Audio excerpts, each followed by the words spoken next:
Welcome to the Knowledge for Men show. Your life will never be the same. Your level of success will seldom exceed your level of personal development. I want to die empty of regret. I want to die empty of my best work. We don't understand who we are. Instead, we're living out somebody else's narrative. What one man can do, another man can do. If it's been done, it can be done again. Being yourself and being your truest, most authentic self in every moment. If it scares you or makes you a little afraid, do it. Follow your heart and your gut. The first stage, I think, is finding you, like finding out who I am today. Stuff will not work. You will have things that fail. Success is when you're a happy, fulfilled person. How do you define success? It's your life, and you are the creator of the movie script that is your life story. All right, guys, welcome to the show. I'm here with Mark Goblowsky. He's an Air Force veteran, career martial arts professional, author, podcaster, and entrepreneur. He's on a mission here, guys, to help others overcome the obstacles in their life based on his own experiences. Mark, I'm happy to have you here on the show.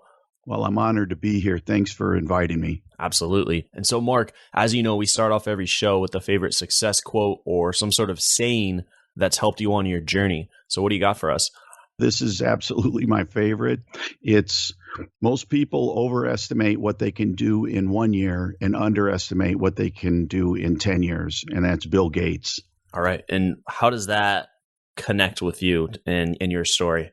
You know, for me, there's just this huge temptation to be lured in by excitement and enthusiasm. And then kind of when we're not getting all the results we wanted immediately, that can kind of fizzle on us. And so I try to keep in perspective that, my enthusiasm can be real high in the beginning, but I've got to put the work behind it and really focus in on the long game so that I can maximize my results and keep reminding myself that, you don't always get the exact results you want in the short term. And sometimes it's going to take a lot of not sometimes, most of the time it just takes perseverance, and you just got to play the long game.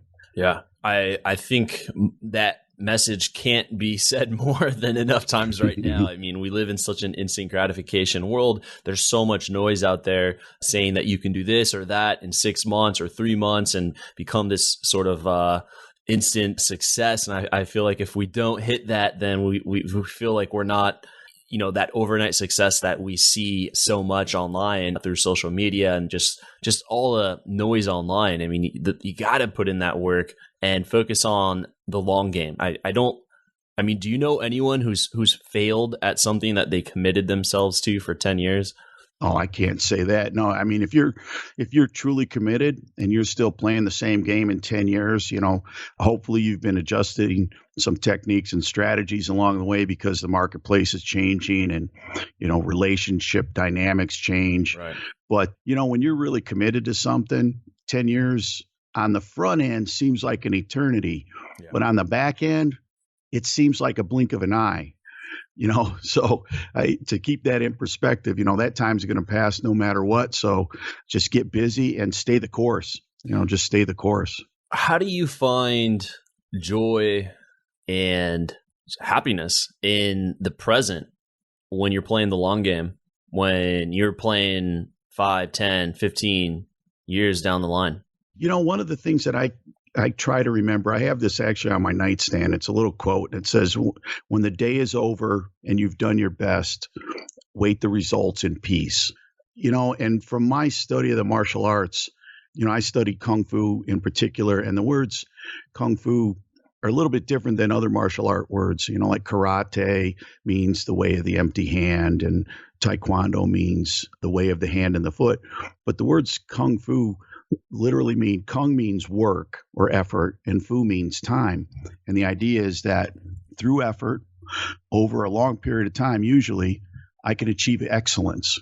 And that could be in anything. Yeah. It could be in writing. It could be in medicine. It could be in poetry. It could be in cooking. You can have Kung Fu in any of those things. Popularly it's known as martial arts, but that concept really has helped me to stay in the present moment and, just be satisfied with like those daily strides that you make, getting a good sweat during your workout, and be glad that you did it because most people aren't doing it. Yeah. Staying focused at your business. Yeah. Be glad, receive that happiness from that, knowing that you're doing the things that are required for success in the long term.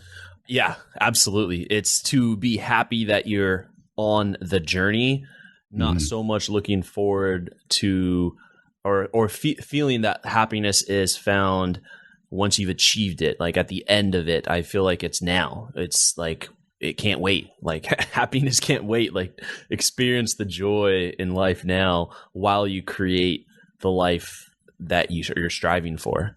You know, Andrew, I might throw something at you that if you're not happy on the journey, I don't know that you're going to be happy at the destination. Yeah, absolutely.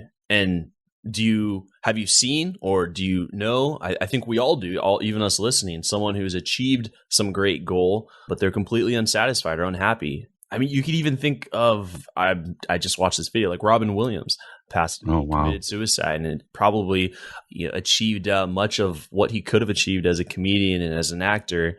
Heath Ledger. You look at these guys who've, or celebrities who've quote unquote made it in the eyes of the world, but inside really hurting. Yeah, there's some deep, dark demons there, man. We're all experiencing pain from one thing or another in our life. And, if we don't learn to deal with that, it kind of keeps us tethered to the past. And eventually it's going to catch us. So, yeah, I've known plenty of people. And I'll be honest, I've been that guy sometimes. Yeah. Thanks for being vulnerable. Actually, that's me, Andrew. Wait, yeah. I know this guy named Mark. He's the king. He's got a black belt in it. Yeah, exactly. I'm a professional at it. Yeah. So how do you navigate through the storm? Really trying to be in the present moment for the most part. And again, I can attribute that to my martial arts, but also, just studying personal development and people much wiser than me who've been around even longer. It always comes back to like trying to stay in the present moment, whether it's for focus or for happiness. When I get my thoughts out in front of me, I become anxious. If my thoughts are in the past, sometimes I become, I feel guilty. I should have tried harder. Or I didn't get it right or whatever. And I'm beating myself up. So, when I'm trying to keep myself in the present moment, that just helps me to stay in the middle of the road, away from the guardrails where I'm getting dinged up. What happens to you when you don't, when you're anxious about the future or thinking about the past and what you could have done better or challenges that happened that were out of your control? What happens to you when those kind of situations arise? Well, lots of things. Some of the things that have happened is it slowed my progress down. Yeah. Sometimes it caused me to change directions, like change horse in midstream, which is not normally a good idea, except if it's an emergency situation. But it's generally gotten me off track, and it's created a lot of emotional turmoil inside of me just because I'm thinking out into the future and thinking too much in the past. And all of those things aren't actually real. I mean, if you think about it, all we have is the present moment. Yeah. And if I'm trying to live in the future, it's a physical impossibility. And if I'm thinking about the past, again, that's a physical impossibility. There's nothing I could change out of the past. Not one decision can I change from 5 minutes ago even. I can't change anything. It's already done. And so for me to stay in the present, that's the place where I can find the most peace and the most productivity. I absolutely agree. I think the times when I'm living in the past, I think I feel like, why didn't I do this? Or why did this happen to me? I start almost falling into a victim type mentality rather than just, it happened. And now what am I going to do today? Because today I can make something happen. And I don't know about, go ahead. Well, I was just going to say, I think victimhood is a likely outcome of living in the past. Yeah. That or anger. Yeah. Like I'm just going to be pissed off all the time and I'll be railing against the world because things didn't go my way. But part of the other side of that problem is it pollutes my mind for the future. Yeah. Like I can't get to where I'm going as long as I'm thinking about stuff that happened in the past. And, again, I've enjoyed some success in life, but there's been times where I've derailed myself by getting caught up in maybe events that came up in my childhood or, even in my 20s or whatever. But yeah, it's a disaster waiting to happen. You can learn from your past. You can benefit from your experiences, but only if you're mining the lessons from them. If you're just dwelling on it, ruminating, you're just making yourself miserable. Yeah.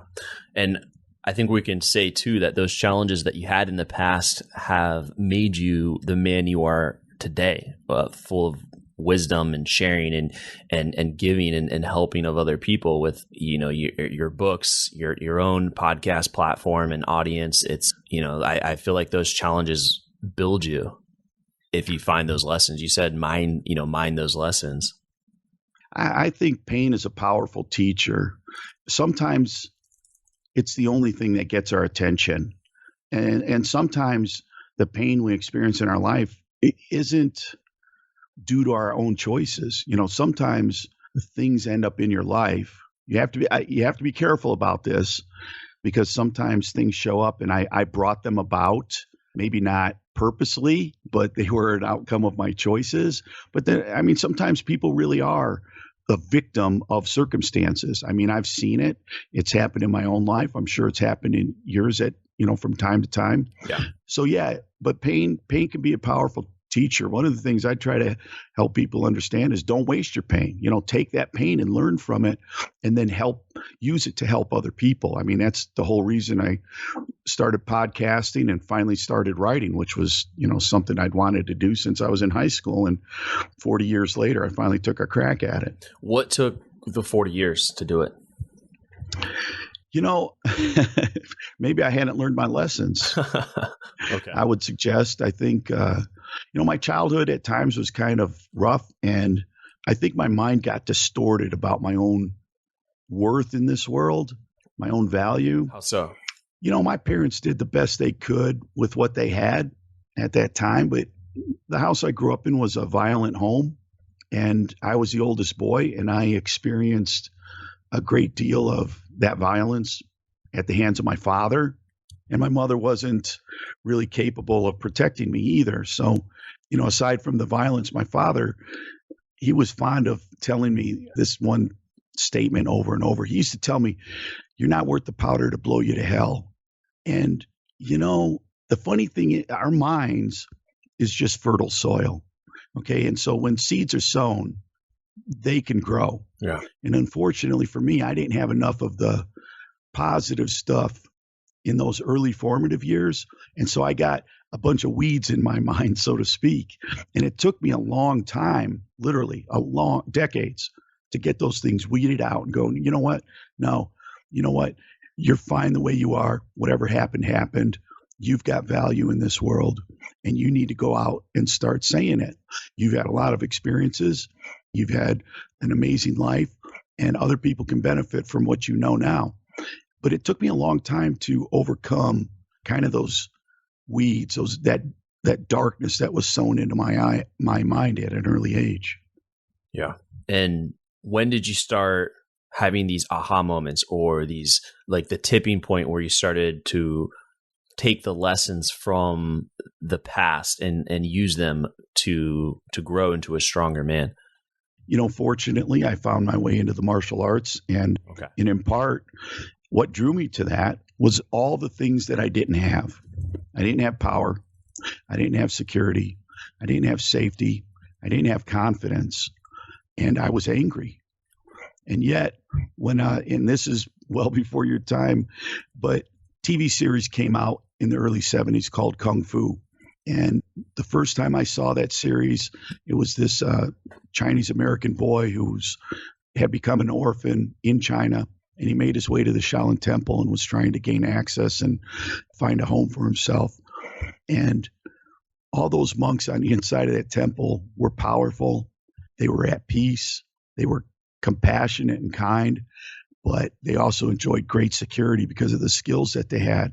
Yet they all kind of detested violence. And so for me, it was this perfect world of power and peace. So luckily, I was influenced by that series as a young boy. And then when I was older and had already joined the military and had the time and the money, I was able to take up the martial arts. And luckily I found a Kung Fu school, which was what I really wanted. So that really was a powerful influence in me coming to terms with reality, because that's the beautiful thing about the martial arts. You are getting immediate feedback on everything you do. Right. Yeah. Whether of getting hit and exactly, or choked out, or Right. whether it's stand up or on the ground, you are getting immediate feedback, but you're also getting immediate feedback on your emotions. Am I being too passive? Am I being too aggressive? And it helps you to find that middle road of being assertive and confident and courageous, because you know you have these skills inside of you. Yeah, and calm under pressure, I think is huge. There's something really intimate about the martial arts where you're one-on-one. You know, a lot of sports, it's team effort, baseball, football, and rugby, very tough sports. Basketball, it does build you. But the martial arts it's you, and it's 100% you, and you're fighting another man and going. It's just that head to head. I just feel like it's this intimate experience. You often see fighters, boxers, or UFC fighters, when they're doing the weigh-ins, they like hate each other. It's like, and it could be for, selling tickets, but I really think that they don't like each other. They're talking all this smack and all this, but after the fight, they always hug each other, and they'll lift the winner will lift the other guy's hand up, and there's this this intimate connection that happened in that cage or in that ring that brought men together, and they shared an experience. I don't know where else for men to bond like that. I think it's an emotional and physical experience. It's a powerful experience, whether it's on a national, international stage in the UFC, or just two people rolling around on the mat in a garage. Yeah, exactly. It's tremendously intimate, and it's tremendously powerful. And the reason that guy raises the hand of the person who experienced defeat that day is a couple, I believe. It's just mad respect, because the victor knows what it took to even get to in that cage or in the ring. Yeah. He knows the pain, the sacrifice, everything that it took to get there. And number two, most people who are like real warriors, they know on any given day, the tables could have been turned. Yeah. I was just going to say, yeah. In one split second, you're getting choked out. Yeah. I mean, one punch, like literally it's one punch and you're knocked out. Yeah. And it could be either person on any given day. And on that day, it was you. And so you have this mad respect for that other person. Yeah. I think that's probably very similar to the military when they look at someone who was injured and they just, you often hear like, what did you do different? And it's like, I didn't do anything different. And, that could have been me too. For someone who was a veteran and did not get hurt, they look at others who did. It's like, hey man, that could have been me too. Yeah, you were in the Air Force. Yeah, I was in the Air Force, and my second duty station was in the Philippines back in the 80s, and I went to the Philippine American War Memorial over there. And I'm telling you, and it's not just there, because I went to one in Korea. I went to Pearl Harbor War Memorial. I've been to Arlington, and I'm telling you, man, every time I go anywhere near that white marble, man, I get choked up, because I know that for every piece of marble there's an empty seat at somebody's table, and that person gave the ultimate sacrifice. And for me, that's, no greater love have a man than to give his life for a friend. And that's powerful. And just knowing that anybody who raises their hand, you're putting your neck out there on the line, man. Yeah. And even powerful story for the guys fighting and for the servicemen in the military. But even if someone can't relate with any of that, I think we can all relate with just being at a funeral and someone passed away too early in their life, where they passed away in their 40s or 50s, and something happened that was unexpected. And I think we can all relate with something similar to that. And I think in that sense, it just makes it's like, wow, we're not guaranteed to live a long life. Things happen, unexpected things can happen that you just can't prepare for. Life is precious, man. And you're right.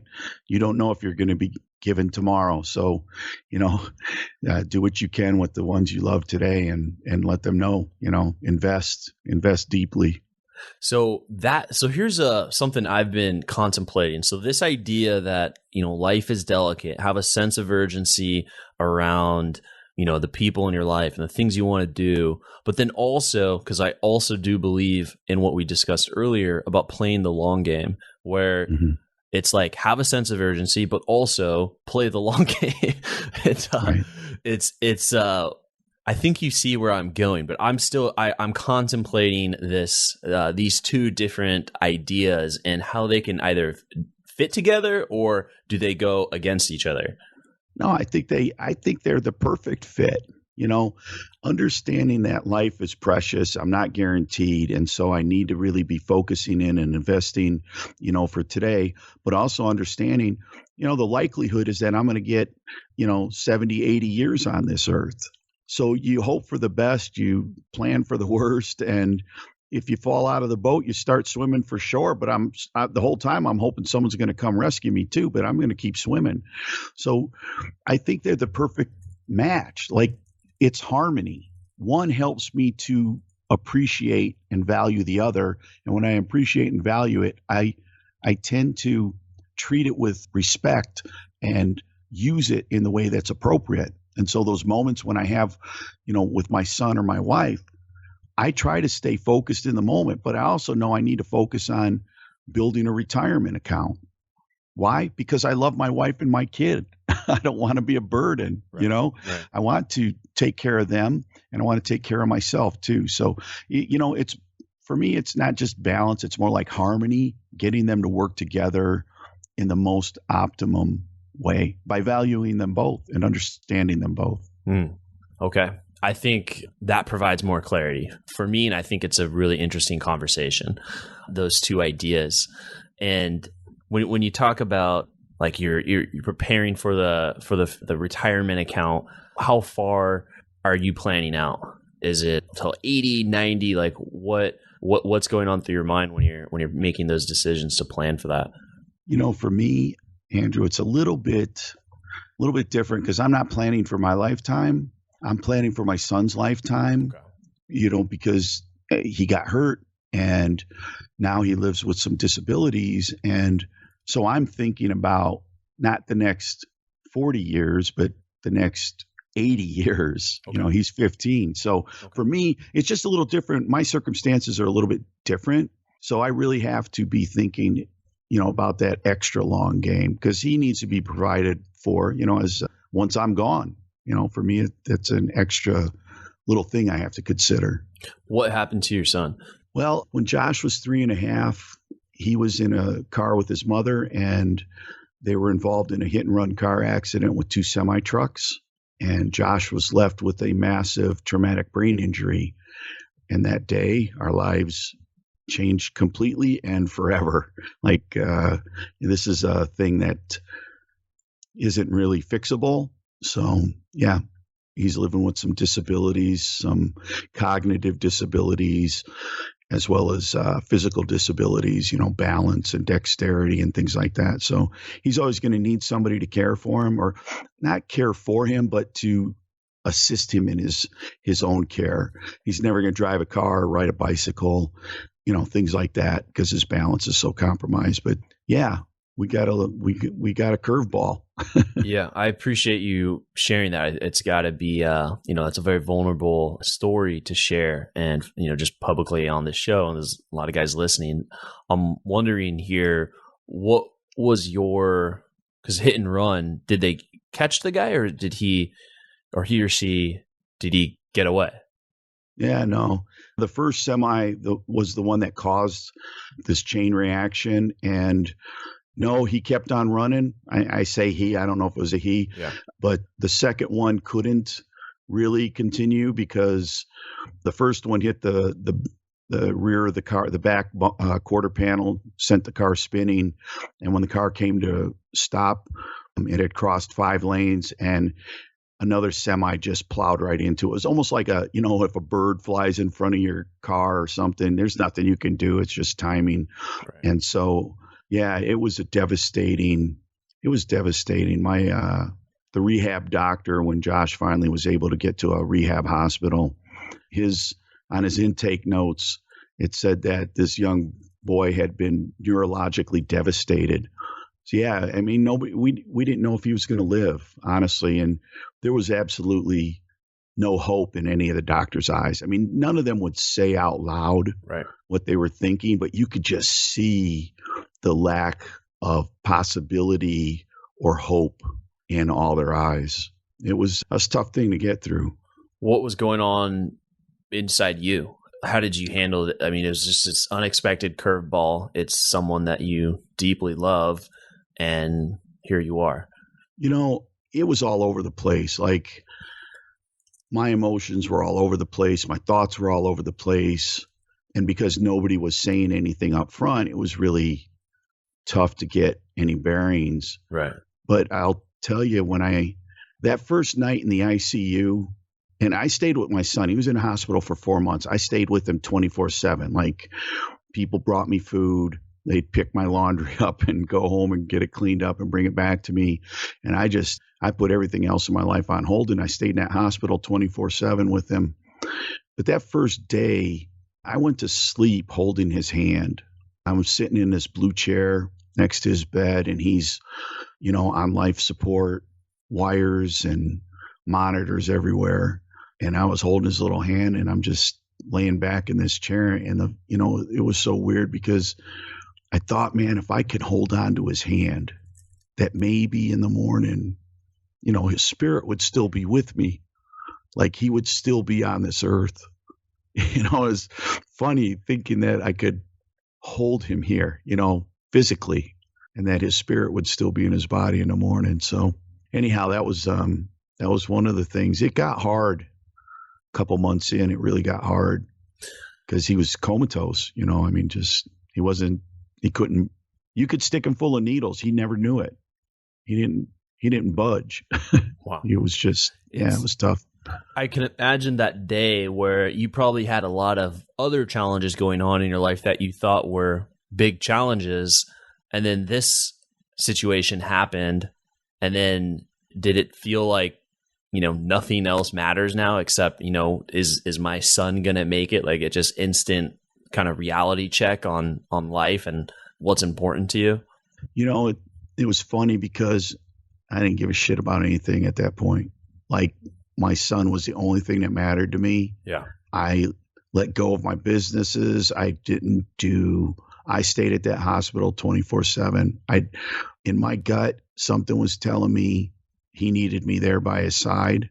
And because I guess growing up, nobody was in my corner, I wasn't going to let him feel that experience because I know what a hole it left in my own soul. And I didn't want him to ever wonder. I used to sit next to his bed and I'd just tell him over those first couple of months, hey, Josh, everything's going to be okay. You're in the hospital. You got a little bump on your head. And, all these noises and smells, that's the doctors and nurses. Everybody's trying to help you. But I'll go home when you go home. I don't want you to worry. I don't want you to be scared. I just, I didn't know what he could hear. Yeah. I didn't know anything. But I knew if I was in a bed like that I would want someone next to me. Yeah. We all need somebody to walk through life with, someone who's got our back. And yeah, man, nothing else mattered. Nothing. Yeah. I mean, you could have had a dent on your car that was really pissing you off for a while, or your oil or your check engine light was on, or someone didn't get back to you, business deal or something. And then all of a sudden, boom, now none of that stuff matters. And just, instant reality check. So from, having gone through this experience, what lessons have you drawn from it that you have been applying in your life? You said your son was about 3, he's now 15. So over a decade now of time here of, opportunity to find some lessons within this situation. I learned lots of things, but for me, the most important thing that I learned, and this was in the last couple of years, honestly, was that when hope disappears, so does action. And I don't care what it is in your life. If you lose hope, you'll quit taking action towards that thing or in that direction. And it doesn't matter if it's a tragedy or if it's a business goal or a relationship with the gal, it doesn't matter. You lose hope, you quit taking any action. So for me, it's this idea that I have to maintain hope, and I have to do it consciously. And hope is not wishful thinking. Hope is like this more tangible power. And so I started to ask myself, well, how do you maintain hope in the midst of something that feels like the odds are against you even? And so I went and I broke the word down, and I found 4 steps that could lead me and have successfully led me through everything, literally everything I've applied it to. Can I share it with you? Absolutely. Okay. So I touched on it a little bit earlier, but the H stands for here and now. And that means to be living in the present moment all the time. And we touched on it a little bit, but I'll go over it quickly. Okay. When I'm living in the past, there's guilt, there's shame, I'm pissed off because of some choices I made, and now I'm in the midst of these circumstances. And it disempowers me. Like, it neutralizes my ability to take actions that are actually optimal. And again, if I'm thinking about the future, and I can be creating lots of anxiety because I don't know exactly what the future looks like. And so catastrophizing, or I'm embellishing, but I'm not dealing with reality. The only way I can deal with reality is to deal with the present moment. And so for me, the H, just to stay living in this present moment all the time, is the best way for me to maintain hope, because my mind is nowhere else. And then the O stands for opportunity. Now, it doesn't mean like I get all kinds of positive opportunities out of this, but it's how can I take this and look at it as an opportunity, either to become a bigger, better version of myself, because I'm going to be challenged to grow and expand and learn, or is this an opportunity for me to help other people? A lot of times we look at these things as burdens, right? Yeah. A business deal that goes sideways, or a tragedy that shows up, or a relationship that's cracking. But in reality, they're really opportunities for me to become a new person, a better version of myself, or quite possibly create another business, or find a better relationship. And then the P stands for perseverance, which is really the nuts and bolts of almost anything in life. Perseverance is made up of two words, per, which means to push, and severe. And we all know what that means, and we don't like it usually. But to be able to push through things that are difficult or challenging, that require effort, the ideal situation in my mind is when I can look at perseverance as I'm getting something out of it.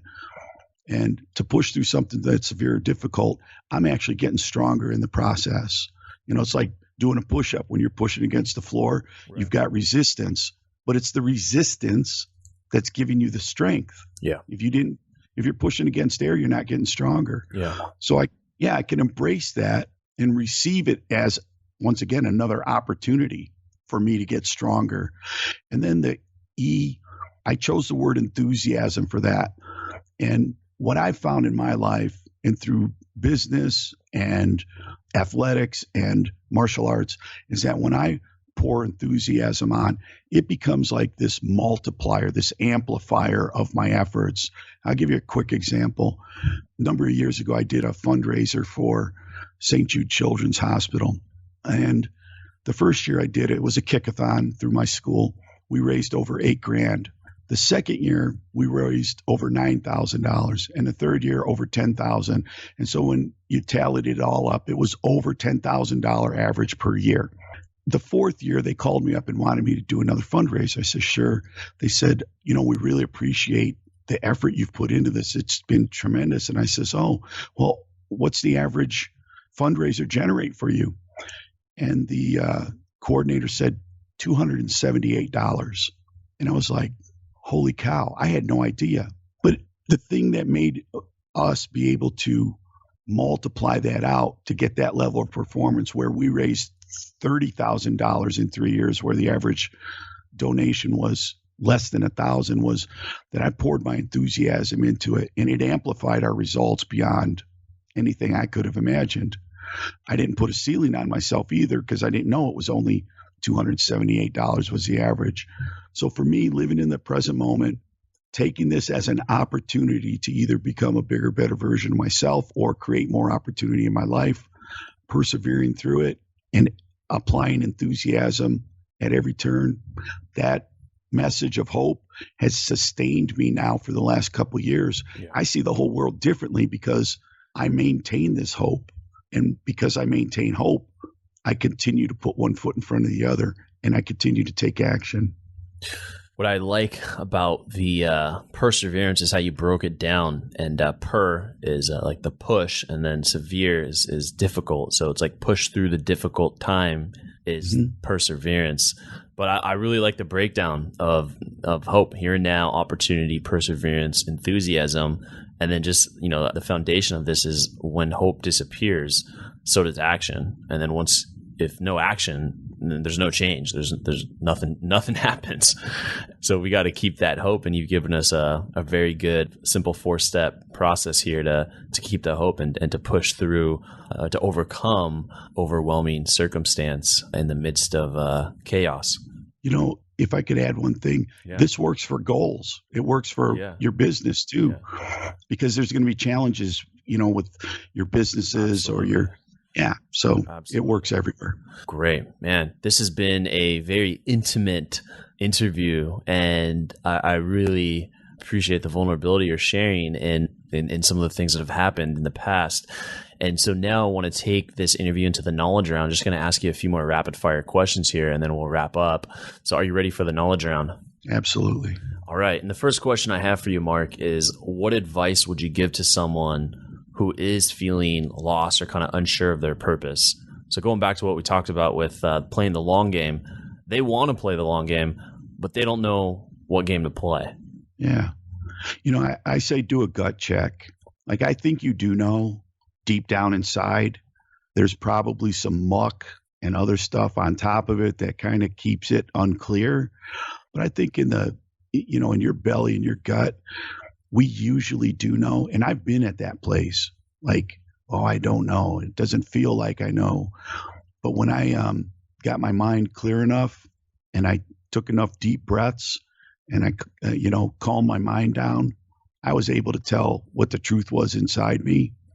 And so I would suggest that, man, get your mind clear and then do a gut check, because I think it's in there. I think it's already telling you, man, you're being pulled in a certain direction. You just got to let that kind of bubble to the surface. Yeah, really good. And what do you think is holding most men back from becoming stronger, grounded men today? Fear of lots of things, fear of failure, fear of looking stupid in some way. Fear of disappointing others. I think it's fear, man, and that is a crippling thing if you let it get a toehold in your life. Yeah. What do you think makes a strong, grounded man? I think a value system is one thing. I think in order to find that, you need mental clarity and emotional steadiness. Yeah, that's what I would say. And what is something like a morning ritual that you just have to do every morning? I do, as soon as I wake up, I do 10 minutes of meditation and I do 20 minutes of Qigong. And Qigong just means energy work. And man, that sets a tone for my day for me every day. That's great. Yeah, I'm always interested in little rituals that people have in the morning. It's always get some interesting stuff. But yeah, the Qigong, that is something new and interesting. What have been 3 of your most influential books that have helped you on your journey, and why? Well, one book is Extreme Ownership by Jocko Willink. Yeah. And, I think that's, the premise almost goes without saying, but you really got to figure out, like, your life is on you, and to take total responsibility for everything that's going on in your life or has gone on in your life. Another book is It's Not How Good You Are, It's How Good You Want to Be. I believe the author is Paul Arden. It's a brilliant book, and it's a quick read. It's just an amazing book. And then there's another book by Rabbi Daniel Lapin, and it's titled Thou Shalt Prosper. Brilliant book on money. Absolutely brilliant book. All right, great books. I'll have to check some of those out. And this next question is more of a scenario. So imagine you had 60 seconds with 25-year-old Mark. If you can envision where he's at personally and professionally, what would you tell him to do? And what would you tell him not to do, knowing everything you know today? Well, I would say go for your dreams and burn the ships. Don't look back. You just charge ahead, play the long game, but go forward with confidence, because it's going to be okay. And the more work you do, focused in that one direction instead of questioning yourself, the better things are going to turn out. And what would I tell them not to do? Yikes. Don't entertain doubt. Don't feed it. Well, don't feed it. You have to, it's going to come and it's going to go, but don't feed it. Stick to your guns and keep moving forward. Was doubt something that you were feeding for a part of your life? Well, with the way I grew up, I had a lot of doubt in my mind about my identity, who I was, what I was capable of. And unfortunately, that would pop up. And those doubts, because I would feed them and or agree with them at times about myself, it slowed me down dramatically. And it's not that you have to be hard charging 24/7. That's not what I'm suggesting. I'm just saying it can become kind of a ball and chain around your ankle, and it makes progress really, really challenging. Yeah. And Mark, your philosophy on life? You know what? Do your best. Maintain your integrity. It's really about maintaining your integrity. Do what you say you're going to do. Yeah, I like that. Nice and simple. And so that's going to wrap up the knowledge around there. And so, Mark, what I'm really interested in now is, what are you looking forward to? What are you working on? What are you excited about? What's getting you out of bed in the morning right now? I'm just finishing up my first book. I'm super excited about that. And my podcast, of course, I'm super excited about that. We've got over 70 episodes up. I just launched it last year, and that's been tremendously successful. Crazy, powerful stories about people who've overcome different challenges in their lives, from Super Bowl champs to housewives, from people who were career felons to people who've generated billions of dollars in revenue in business. All the stories are just amazing. So I love that. And, and I still love teaching. I just love what the martial arts does for me and for the people that I share it with. That's great. And when can we expect your book to come out? That's going to be out in June of this year. All right. And so can you talk about the title? Can guys search it on absolutely. Amazon? Yeah. So the title of the book is Strength Through the Struggle, meaning we're gaining strength through the challenges that come up in our life. And also the podcast is Strength Through the Struggle, which you can find on iTunes and Stitcher. And then my website, markgoblowsky.com. All right. Mark, thank you so much for coming on the show. And I really appreciate you being vulnerable here and sharing your story and lessons here with my community. It's been invaluable. And I'm really looking forward to seeing all the work and the book when it comes out this summer.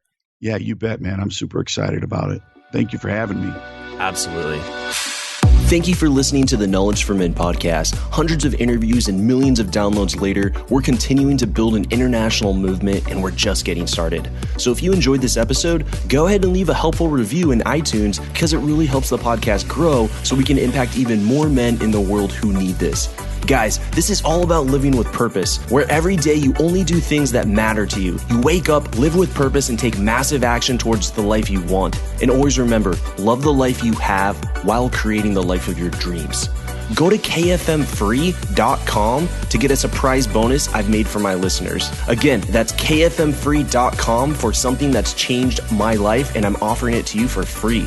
Also, check out my Amazon best-selling books that I've written for you to help you crush life at kfmauthor.com. Again, that's kfmauthor.com to see all the books I've created to help you break through in life. This is your host, Andrew Farabee, founder of knowledgeformen.com, and I'll see you in the next episode.